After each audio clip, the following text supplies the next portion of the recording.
extracurricular activities have negative effect on academic performance of the student? Why or why not? Again, let me repeat the question. Do you believe that extracurricular activities have a negative effect on academic performance of a student? Why or why not? I believe not.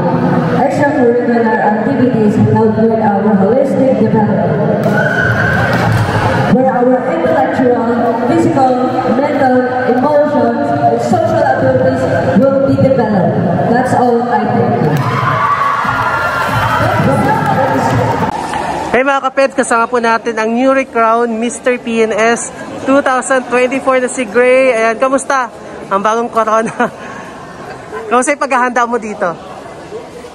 Ano po, kakanoslead lang. Kakanoslead. Ano yung paghahanda mo dito para makuha mo yung corona ngayong taon? Paghahanda ka po? Oo. Paano kung manda? Yeah. English? How did I prepare? Yes, yes. I prepared by having help from my handler. Thank you. Punta ka dito. And from the support of my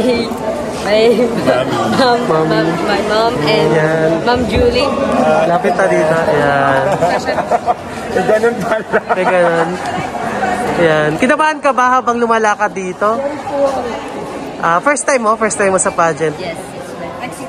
Ano yung pakiramdam na sa'yo na yung corona ngayong taon? Anong feeling? Surprise po. Baka may gusto kang pasalamatan lahat ng tumulong sa'yo. Sige, pasalamatan mo na. I first want to thank God, of course. And I want to thank my family. I want to thank my handler. And my trainer, wala po siya ngayon dito, si Kia Jepsen. And I would like to thank my teachers and the support from my other friends and other stakeholders. I am Limol Andre Haag Perdida, Mr. PNS 2024.